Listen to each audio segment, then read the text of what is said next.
Sejam todos bem-vindos a mais uma edição aqui do nosso webinar da indústria, esse projeto do site Indústria News, industrianews.com.br é o endereço do site. Eu aproveito sempre esse início aqui nas nossas apresentações para convidar vocês a visitarem o site.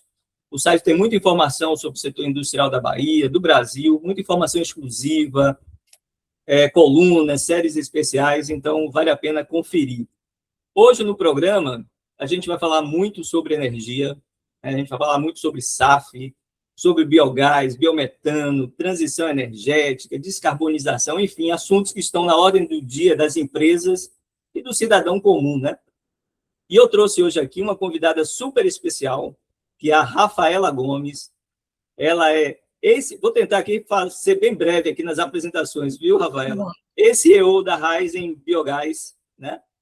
Reconhecida pela revista Forbes, que é uma das revistas mais importantes do mundo, como uma das 100 mulheres mais poderosas do agronegócio e energia, atuou em cargos de liderança na Shell, na Votorantim, e é fundadora da New Gaia, que é uma empresa de consultoria que atua nesse segmento. Rafaela, um baita de um currículo, viu? Obrigado aqui pela sua participação hoje, pelo seu tempo. E a minha primeira pergunta é mais uma curiosidade. Você é advogada, né? Mas está aí no mercado, atuando nesse setor há mais de 20 anos, né? Me fala um pouquinho como é que aconteceu essa transição. Já foi algo pensado? Você já tinha ideia de atuar no setor? Ou foi assim, aconteceu? Excelente. Bem, Geraldo, primeiro, obrigada pelo convite, obrigada pela gentileza aí da apresentação.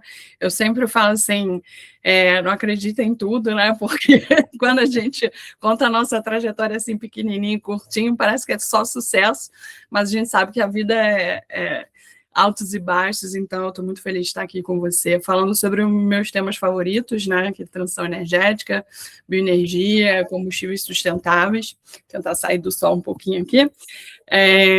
Mas, assim, essa pergunta é muito interessante, porque eu fui advogado durante bastante tempo, não é que eu me formei e não advoguei, né? Inclusive, eu cheguei a posições de alta liderança dentro do departamento jurídico, cheguei a ser diretora jurídica de grandes empresas. Eu sempre digo que não é uma decisão que você toma do dia para a noite, assim, não é uma coisa... Até porque eu gostava bastante de ser advogada. Mas acho que com o tempo, e principalmente porque a minha área de especialidade era M&A, e olhava muito esses projetos de aquisição, fusão, investimentos, eu comecei a me aproximar bastante da área de negócio. E aí, nesse meio tempo, eu fui fazer o IESE, que é uma escola de negócios espanhola, que tem sede aqui no Brasil também, e eu sempre brinco que não foi isso que me fez mudar, mas foi isso que me deu a coragem de olhar para mim de uma maneira consistente e dizer assim, talvez que eu queira alguma coisa diferente agora. E aí eu mudei para a área de negócio, e desde então eu trabalho como executiva, enfim, já fiz de tudo, de desenvolvimento de negócios, a tocar empresas, então, assim, não me arrependo de nada, mas eu acho que essa base como advogada me ajuda também a ter uma visão ampla das coisas. Eu sempre falo que, assim, o direito é uma carreira muito bacana, assim, para as pessoas. Isso.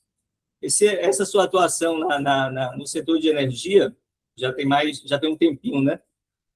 O Brasil, e aí eu falo Brasil de um modo geral, falo de governos, prefeituras, né, as empresas, as indústrias, enfim, já se deu conta de que a gente é uma potência energética, de que a gente tem um grande ativo na mão. Qual é a sua opinião aí, a sua experiência, o que é que diz? Eu acho que quando eu comecei nessa agenda, sei lá, uns 20 e poucos anos atrás, tinha mais dúvidas, assim, acho que a gente não tinha tanta consciência. Acho que o Brasil, como país, começa a se dar conta, com certeza, né, dessa nossa potência, dessas nossas capacidades estruturais. Talvez a gente ainda tenha um pouquinho da síndrome do vira-lata, acho que essa é uma das coisas que eu venho defendendo bastante, que a gente fala pouco sobre o que a gente tem de fortaleza, e a gente tem muitas fortalezas que são diferenciais quando a gente olha os outros países no mundo, e a gente faz pouco, trata pouco esse tema como um tema de estratégia de comércio internacional e desenvolvimento de indústria, né, para o nosso país, que eu acho que essa é um pouco uma oportunidade perdida. A gente fica ainda ainda trata um pouco toda essa temática que a gente está falando de biocombustíveis, de transição energética e tudo mais, como uma questão de ambiental, ou como uma pauta verde, e eu acho que é uma pauta extremamente estratégica de desenvolvimento industrial, de política de país e de agenda de comércio exterior, porque a gente tem produtos com um diferencial competitivo que precisa ficar claro, acho que primeiro para nós e depois para as nossas contrapartes fora do Brasil. Verdade, perfeito. E quando a gente tem momentos como esse agora de uma guerra, né, e ver todo o efeito no setor energético, a questão do petróleo, né, o preço dos combustíveis, é que a gente se toca, né, da importância desse mercado, né, e como a gente deve tratar, né? O Brasil enfim, tem vários diferenciais. Eu queria tratar com você, primeiramente, da questão da SAF, né, que é o combustível sustentável de aviação. Há pouco tempo o governo regulamentou, né, o uso da SAF e tal. Eu queria que você me falasse um pouquinho, explicar o que é isso, né, para o nosso público e o que é que muda, né, no jogo. Ainda estamos entrando ainda no campo da intenção, ou o Brasil já está jogando o jogo para valer a vera, como se diz por aí? Eu acho, primeiro, assim, em relação ao ponto que você trouxe, crucial, né, essa discussão toda geopolítica de guerra, de eficiência e você ter a segurança energética e todas essas discussões são bem... Infelizmente, a gente só se dá conta de que a gente precisa das coisas na hora da necessidade, né? Então, até fazendo um paralelo com o etanol, né, o Brasil hoje é uma referência na produção de etanol e, enfim, de maiores exportadores de etanol e produtor de biocombustível por causa do pró-álcool. Porque na década de 70, você estava vivendo uma outra crise de petróleo, e aí o país resolveu botar como programa de governo o desenvolvimento do setor de etanol. Então, hoje, a gente colhe as benesses desse planejamento que foi feito lá atrás, mas que, na verdade, só foi feito também por uma questão de necessidade de tentar reduzir essa dependência da importação de petróleo, que até hoje continua, tá? Só para contextualizar, hoje a gente, em relação aos fertilizantes, enfim, é uma situação que chega a ser difícil de explicar. A gente importa entre 85% e 90% de toda a demanda de fertilizantes do Brasil. O Brasil, com essa potência agrícola, não poderia estar nessa situação. Para quem não sabe, a fonte de produção desses fertilizantes é petróleo, então, na verdade, está tudo interligado, e a gente continua importando uma quantidade relevante de diesel que a gente consome e de gás natural liquefeito, né? Principalmente na época da seca, né? No inverno, em que a gente tem as nossas usinas hídricas produzindo menos energia elétrica, e o Brasil normalmente importa bastante GNL nessa época. A gente já sabe que o mundo... Eu vou dar uma volta e vou falar do SAF, tá? Fique à vontade. Eu estou contextualizando o cenário, porque eu acho que é importante a gente entender onde a gente está. A gente já sabe que o mundo vai ter uma falta de petróleo por causa da questão da guerra no Irã e do bloqueio no Estreito de Hormuz, mas de gás também, né? A refinaria que foi atacada no Catar, só a parcela da refinaria que foi atacada no Catar corresponde a 15% das exportações globais de GNL. A gente já sabe que se eles começassem a reconstruir hoje, seriam, sei lá, mais uns 5 anos, no mínimo, para reconstruir. Então, vai ter uma falta de gás natural liquefeito no mundo, assim como a gente vai seguir enfrentando essa disrupção das cadeias de suprimento de petróleo e fertilizante.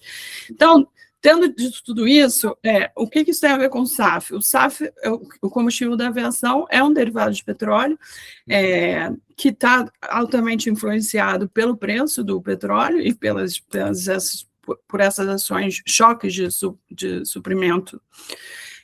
E a gente está vendo já as consequências. Por exemplo, a gente viu que a Spirit Airlines nos Estados Unidos entrou ontem com um pedido de falência, e a principal justificativa, claro, uma empresa que já tinha suas dificuldades financeiras, mas uma principal justificativa foi o preço do Jet A, que é o combustível de aviação. Para contextualizar, mais ou menos 40% do custo da aviação é o combustível de aviação. Tá? Então, é um fator entre 40% e 60%, dependendo da companhia, mas é um fator muito alto. Então, quando você tem essas altas de preço de petróleo, a aviação dos setores mais impactados. Aí a sua pergunta, o que é o tal do SAF? SAF basicamente é o combustível de aviação produzido a partir de fontes renováveis. Essas fontes podem ser etanol, pode ser óleos vegetais, pode ser, inclusive, de hidrogênio verde e CO2 biogênico. Ou seja, qualquer rota, que é a principal diferença do SAF para o QAV, é a quantidade de emissões. Por quê? No ciclo de vida de produção do SAF, como ele vem de fontes renováveis, essas plantas já consumiram o CO2, capturaram quando elas crescem. Então, quando você queima o produto, né, na turbina no avião, você, na verdade, tem um ciclo muito menor do que o combustível derivado de petróleo. Você está basicamente tirando o petróleo que estava ali quietinho e jogando o CO2 na atmosfera. E isso pode ter entre 50% a 80% de redução de CO2 quando a gente compara o SAF com o combustível, com o QAV. Por que o SAF é tão importante? Porque a aviação corresponde a 2,5% das emissões totais de CO2 global, né? Quando a gente olha o transporte, é um dos grandes emissores, quando a gente olha o mundo, e a aviação corresponde a 2,5%. Só que se você olhar, por exemplo, os estudos da IEA, da Agência Nacional de Energia, se não for feito nada, em 2050, ela pode chegar a 25% das emissões. E, ao contrário de algumas outras indústrias e setores de transporte, ela não tem muita alternativa, porque você não pode... É muito difícil eletrificar um avião. Então, botar uma bateria, a bateria é pesada, enfim. Então, o SAF, ele acaba sendo praticamente a única alternativa viável para essa substituição e redução das emissões no setor de aviação. Quem tá bem avançado nesse segmento? E o Brasil, como é que se situa nisso? Você me fez uma pergunta, eu vou juntar essas duas e até responder a parte da outra pergunta. Você me perguntou assim, se isso é uma promessa ou se já está acontecendo. Hoje, a gente tem vários... acho que a resposta objetiva já está acontecendo, não é mais promessa, porque, basicamente, driveado aí pelos mandatos globais. O Brasil também tem um mandato de mistura ou de descarbonização do setor de aviação através da redução das emissões. Então, quando a gente olha, a gente tem o Refuel EU, que é o mandato europeu, que tem um mandato de SAF específico, começa em 2% em 2026. UK está com mandato de 10% de SAF. O Brasil tem o mandato do ProQAV, ProBio-QAV, desculpa, ProBio-QAV, que começa em 2027, com 1% de redução. Então, todos não, mas a gente vê bastantes países e regiões com mandatos de redução de emissões, e, como eu disse, a maneira mais efetiva de reduzir essas emissões é através do SAF. Então, quando a gente olha os números, o que isso significa? Hoje você tem 2025, você tinha uma demanda de 2,5 bilhões de litros de SAF, e estima-se que essa demanda vai chegar a 50 bilhões de litros em 2035. E aí, quando a gente olha, tudo bem, essa é a demanda, está dada, mas quem pode produzir esse SAF, né? E quais são as vantagens, que vantagem a gente leva nessa discussão quando a gente olha para o Brasil? Acho que quando a gente olha para os Estados Unidos, depois da eleição dessa nova administração, e principalmente com a One Beautiful Bill, que refez todos os créditos do IRA da gestão anterior do Biden, você vê que não há incentivos para exportar SAF e até outros biocombustíveis para os Estados Unidos. Você tem muito mais incentivo, créditos e tudo mais para produtos americanos. Então, a nossa expectativa é que o mercado americano tem um mandato deles, mas vai ser atendido pelo próprio mercado americano. Então, Estados Unidos a gente deixa de fora.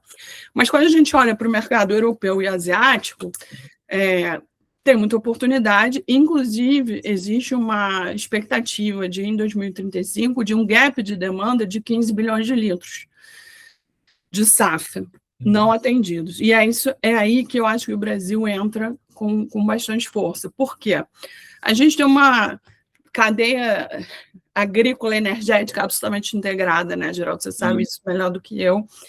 E com a quantidade de feedstock que a gente tem, de produtos que podem virar, né, o SAF, produzir o SAF, como o etanol de cana, etanol de milho, os próprios óleos para a produção de SAF via REFA, e a alta disponibilidade de CO2 biogênico, quando a gente olha para o biometano, para as rotas de Power to Liquid, o Brasil ele tem um potencial enorme para produzir SAF com escala, né? A gente estima que a gente poderia, até 2030, produzir uns 2 bilhões de litros de SAF, que só a Europa vai demandar 6. Então, sim, tem o mercado, a gente tem o potencial de produzir.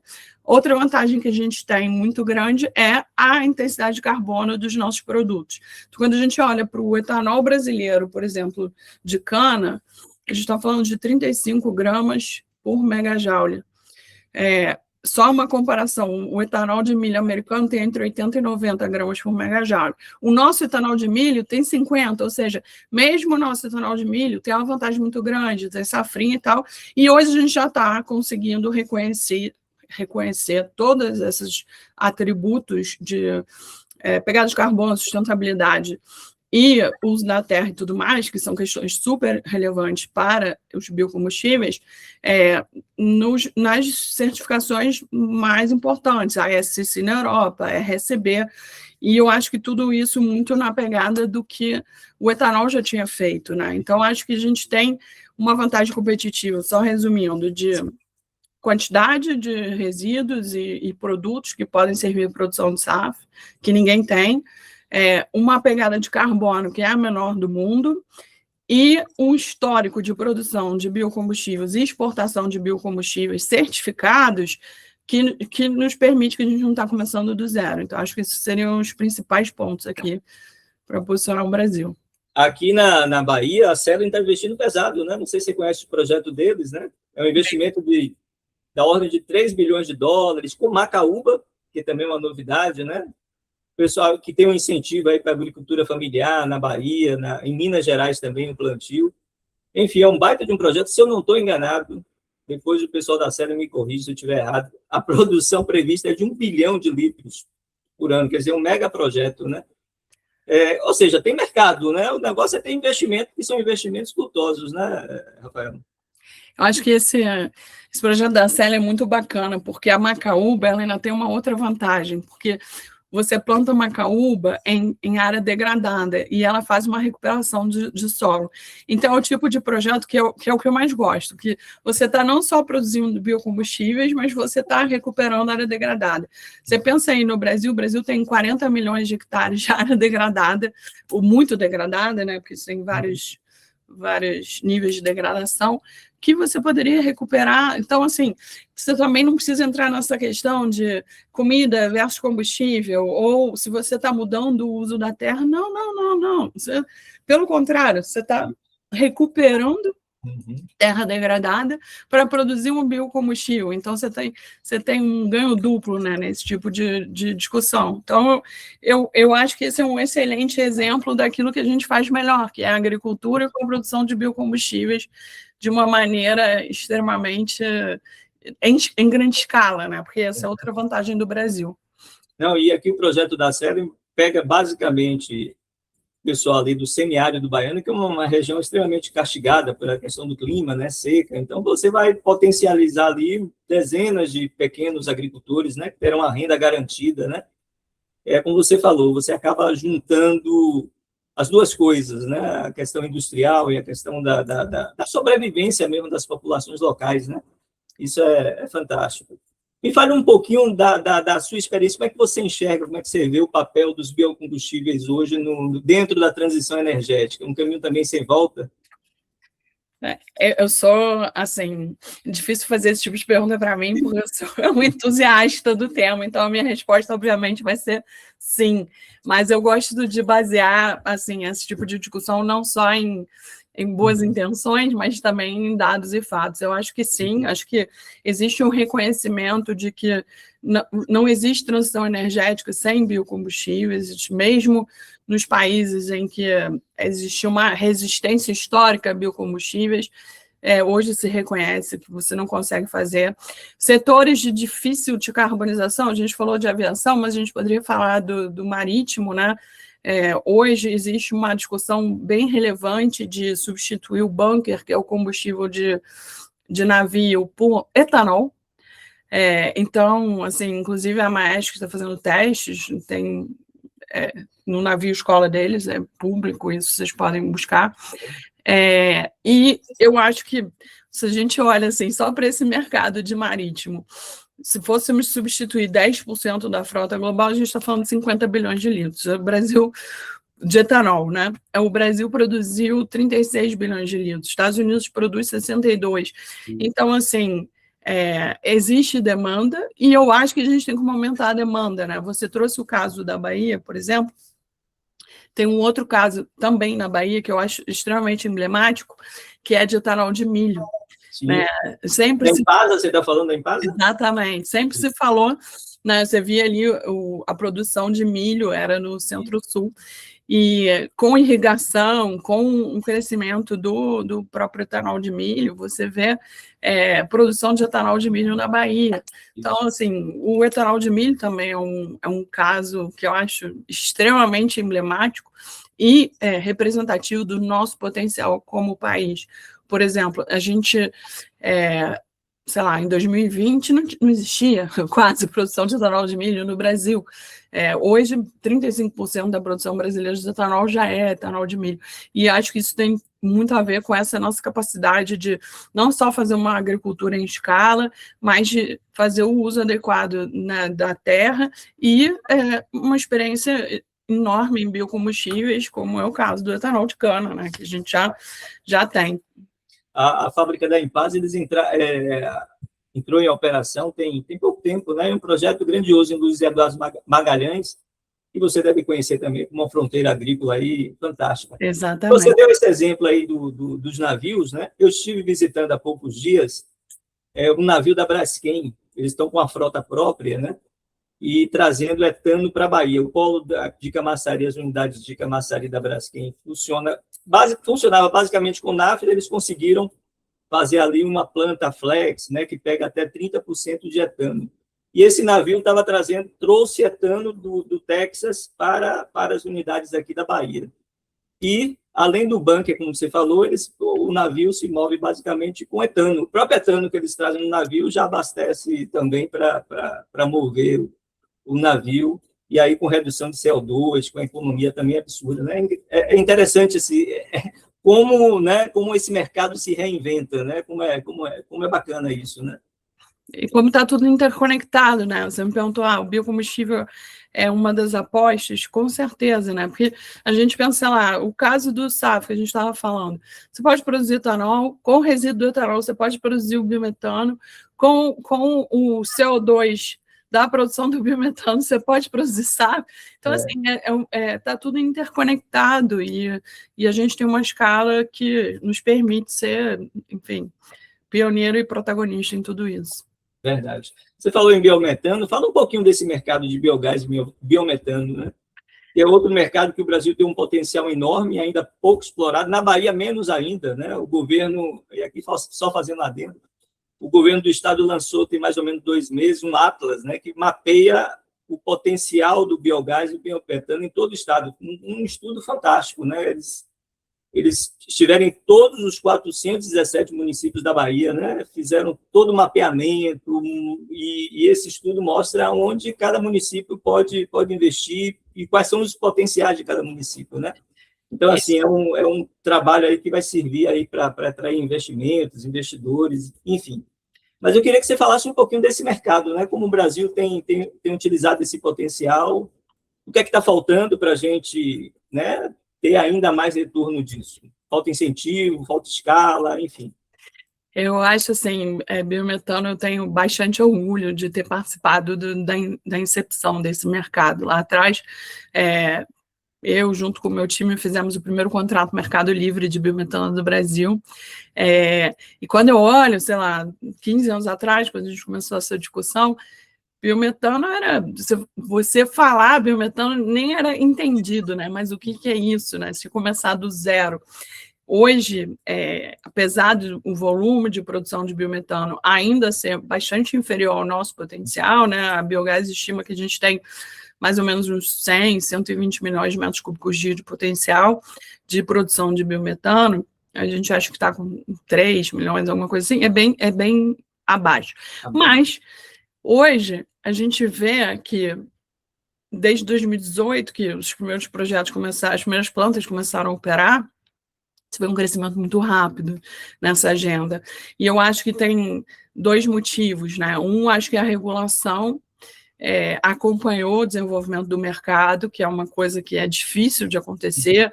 Então, a gente teve discussão de RED para a planta de biometano, a equiparação do próprio biometano ao gás natural, que eu acho que foi, pela ANP, acho que foi um marco importantíssimo nessa discussão.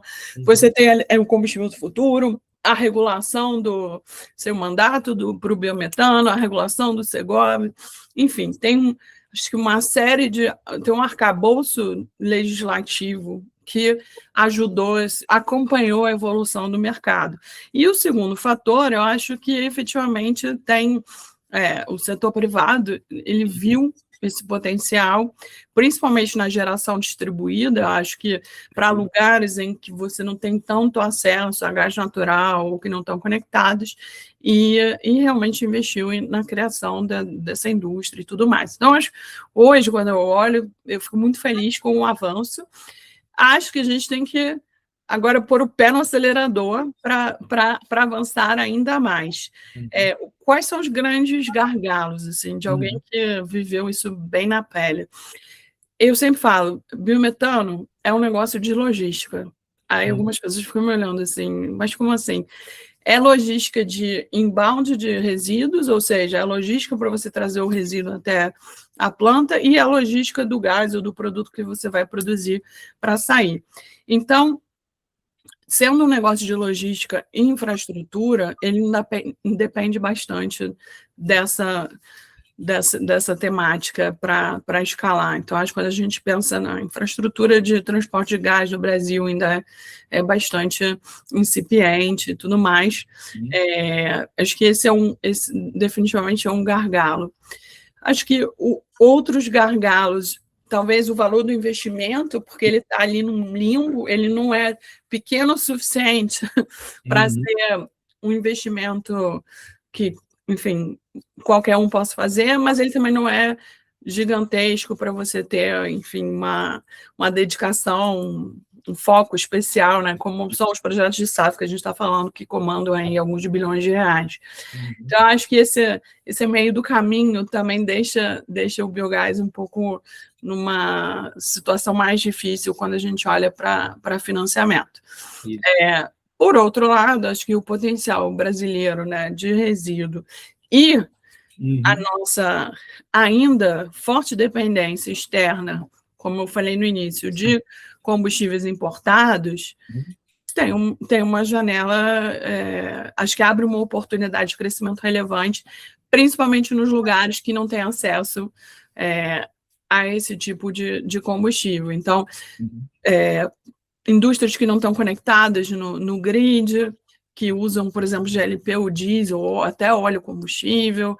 Acho que a substituição do diesel na própria frota é uma questão que avançou muito desde que a gente começou a olhar para isso, e hoje é uma realidade, tem várias empresas com frota a biometano. Então, a substituição do diesel também é uma coisa que eu acredito muito como uma agenda de crescimento aí para o biometano nos próximos anos. Perfeito. Você falou da questão das indústrias, a questão da descarbonização, né, das frotas, enfim. Isso aí, como é que as empresas estão lidando com isso, as indústrias brasileiras? Não sei se você está acompanhando isso de perto, né? e é tratado mais como um custo, como vantagem competitiva? Como é que o setor empresarial, o setor produtivo tem visto esse tema e esse assunto, né? Acho que se você me fizesse essa pergunta 5 anos atrás, 10 anos atrás, eu ia dizer 100% custo. Inclusive, normalmente a discussão começava pelo departamento de suprimentos. Hoje, acho que não. Hoje, as empresas... A gente tem 2 grandes motivos para isso, né? O primeiro o Brasil é fortemente exportador, né? Então, as empresas entenderam que ter um produto descarbonizado ou com uma baixa pegada de carbono, não só você pode comandar um prêmio maior para esse produto quando você exporta, como, às vezes, você pode se livrar de um imposto, como é o caso do CBAM na Europa, que já está em aplicação. Então, todas as indústrias brasileiras que exportam para a Europa hoje, que tem que pagar o CBAM, que no limite, se você não atingir os limites de descarbonização, tem que pagar lá o carbono a 70 euros por tonelada, que é do sistema de ETS lá no mercado europeu, estão aliviadas de ter um produto com menor pegada de carbono. E eu acho que a outra coisa quando a gente olha para compromissos públicos assumidos voluntários, que a maior parte das empresas assumiu, e o segundo é acesso a dinheiro mais barato. Então, assim, com taxas, muitas empresas pegaram empréstimos com taxas de juros menores porque estavam atrelados a compromissos de descarbonização. Então, hoje, acho que, sim, o custo ainda é extremamente relevante, não vou ficar aqui falando que não tem discussão de custo, porque isso não existe, né? Em nenhum negócio você não discute custo.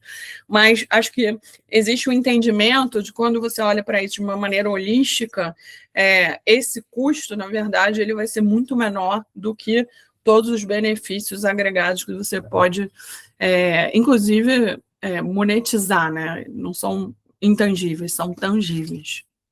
Perfeito. Daqui a pouquinho eu vou querer falar um pouquinho mais sobre a New Gaia.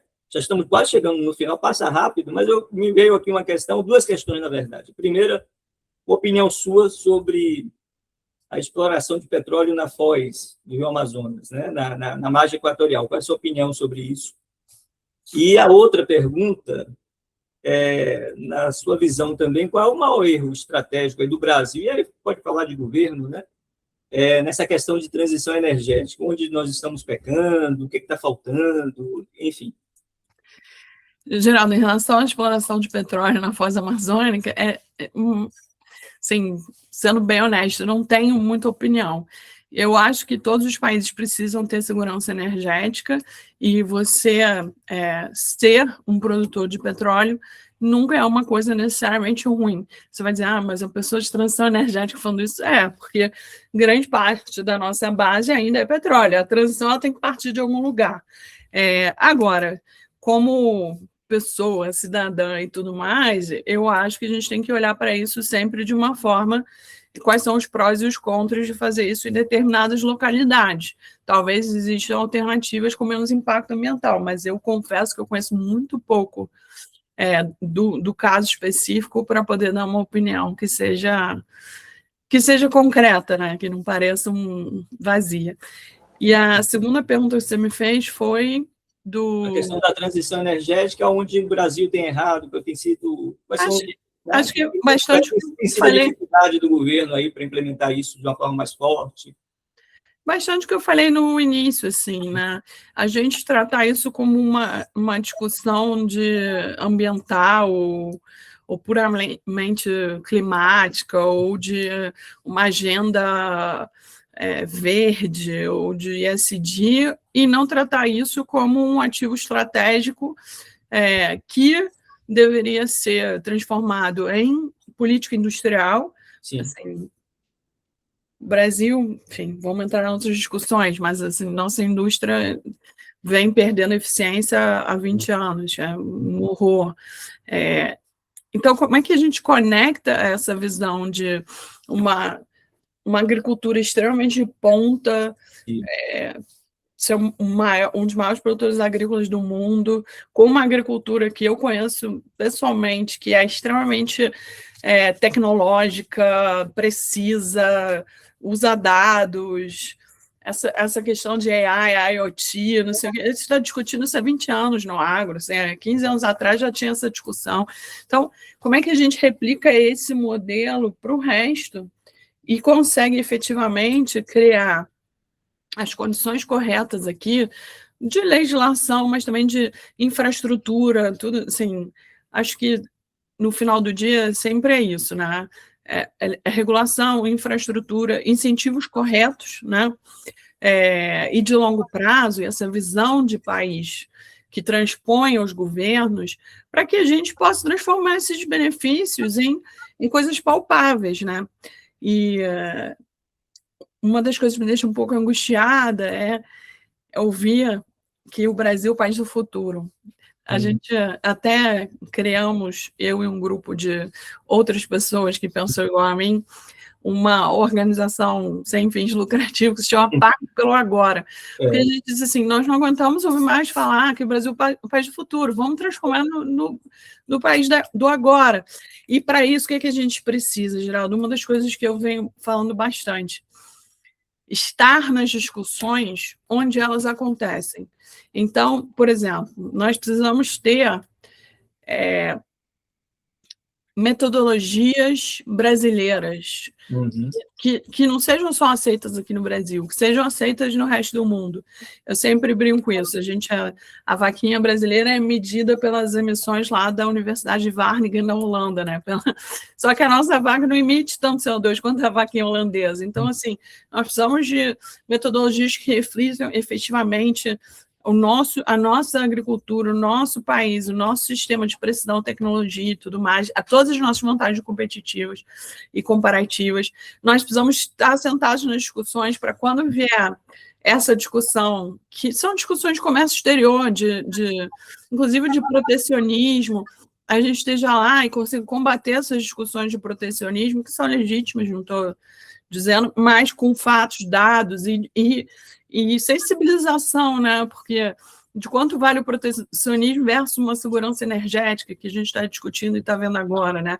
Tem gente no sul da Ásia que não está tomando banho, não está cozinhando todo dia porque não tem combustível. Então, assim, acho muito, muito importante a gente ter pessoas de qualidade nessas discussões.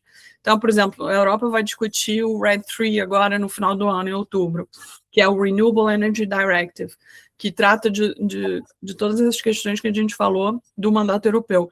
Então, a gente tem que estar lá. A gente tem que estar lá em massa e com gente qualificada para ter essa discussão. Outra coisa que eu acho que valeria muito a pena o Brasil fazer, em vez de ficar nessa disputa com os agricultores americanos de quem é melhor que quem, vamos nos juntar com eles, porque acho que a gente tem as mesmas demandas ou demandas parecidas em relação a essa questão de produção de milho, de biocombustíveis e de também ajudar o mundo a ter mais produto. Então, acho que esses seriam os principais pontos, assim. Joinha. Agora fala, para a gente terminar aqui, no finalzinho do nosso programa, um pouquinho da New Gaia, né? Quando nasceu a ideia, por quê, qual lacuna você enxergou no mercado, o que a empresa faz, dá uma geral aí para a gente. Obrigada pela pergunta, Geraldo.